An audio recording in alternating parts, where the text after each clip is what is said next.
Bonjour à tous et bienvenue dans une nouvelle vidéo. Aujourd'hui on va parler dosage et titrage.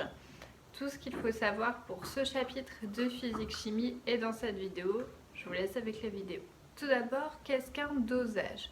L'objectif d'un dosage, c'est de déterminer la concentration d'une espèce en solution. En effet, quand on ne peut pas faire ce fameux étalonnage, on peut faire un dosage, ce qui va nous permettre de savoir la concentration de l'espèce. Et donc, on peut effectuer ce dosage par une méthode de titrage. Donc, le titrage, c'est quoi? L'idée générale du titrage, c'est qu'on a deux réactifs. On a un réactif titré et un réactif titrant. L'idée, c'est de totalement consommer le réactif titré en introduisant petit à petit du réactif titrant. Alors, vous avez deux types de titrage, le titrage direct et le titrage indirect. Retenez que le titrage direct, vous ne mettez en jeu qu'une réaction, celle du titré et du titrant. Le titrage indirect, vous allez mettre en jeu plusieurs réactions pour en fait éliminer à la fin le titré et le titrant, pas seulement le titré comme le fait un titrage direct. Donc, vous avez, normalement au programme, vous voyez trois méthodes de titrage. Vous allez avoir conductimétrie, pH-métrie et colorimétrie. Donc, on va parler du montage d'un titrage. Lors d'un titrage direct, vous allez en fait avoir dans un bécher à la base la solution titrée. Et vous allez avoir dans une burette graduée placée au-dessus de ce bécher une solution titrante dont on connaît la concentration. Vous allez normalement avoir en dessous le bécher un agitateur magnétique pour en fait que la solution soit toujours bien remuée entre guillemets. Et si c'est un titrage pH métrique ou conductimétrique, vous allez avoir un pH mètre ou un conductimètre. Si c'est un titrage colorimétrique, vous n'aurez pas. Donc, dans mon schéma, je vais noter CA, la concentration de mon espèce attitrée. Et CA, c'est toujours en fait ce qu'on va vouloir déterminer. Vous avez VA, donc qui est le volume du réactif attitré au départ.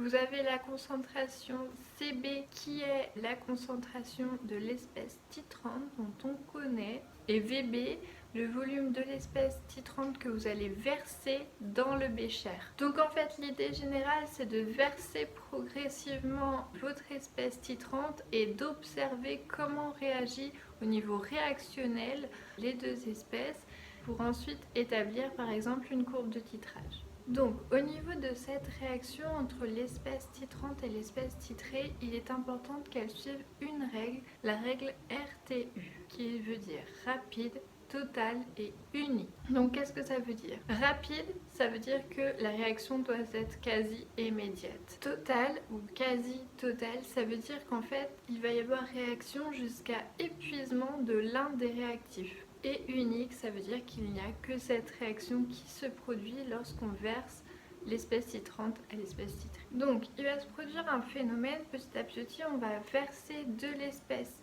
titrante et on va arriver à équivalence.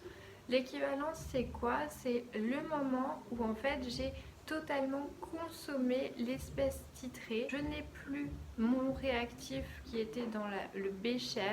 Il ne me reste plus, en fait, je ne vais juste que ajouter, si je continue, de l'espèce titrante qui ne va plus réagir.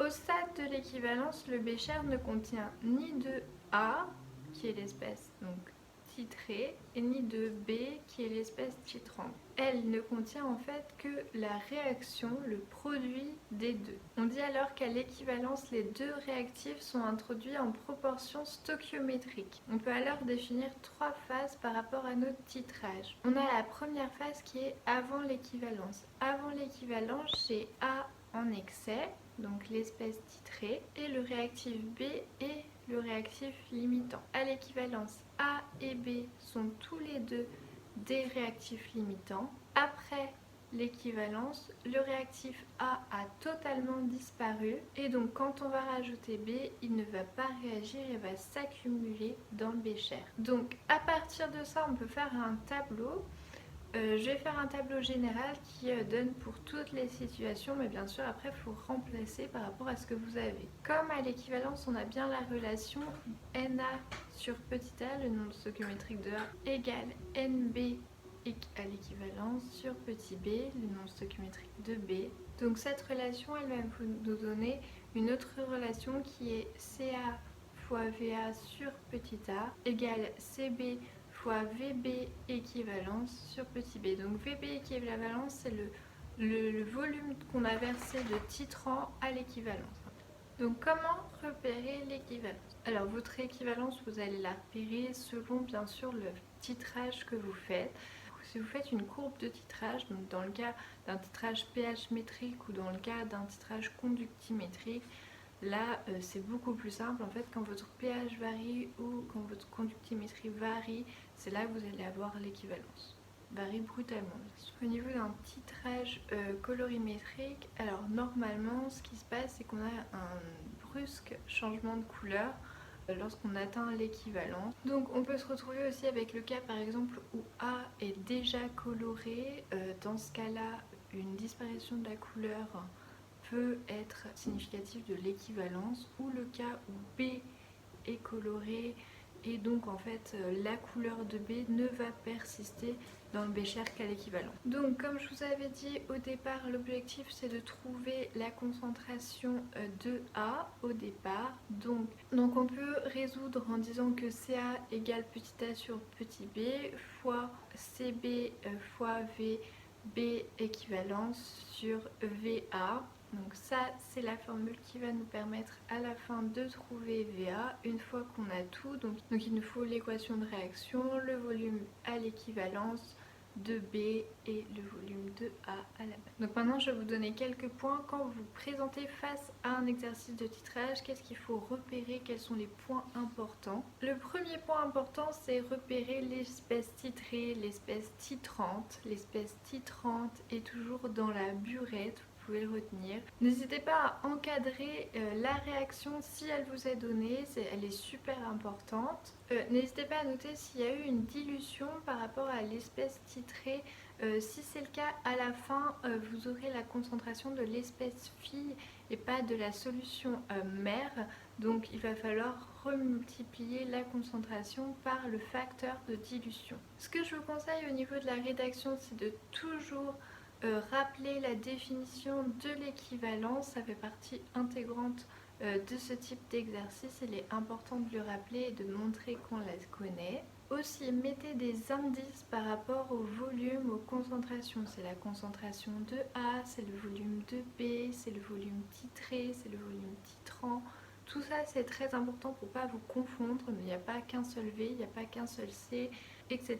Et bien sûr, vérifier la cohérence de vos résultats. Une petite erreur de calcul, ça arrive, mais si ce n'est pas du tout cohérent, alors ça devrait vous mettre la puce à l'oreille et vous devriez tout de suite voir que vous êtes planté. Donc essayez d'être cohérent par rapport à votre résultat. Une concentration trop élevée ou une concentration trop faible, c'est pas toujours logique. Voilà, donc j'espère que je vous ai aidé pour ce chapitre de titrage. Je vous retrouve très bientôt pour une nouvelle vidéo. Ciao ciao!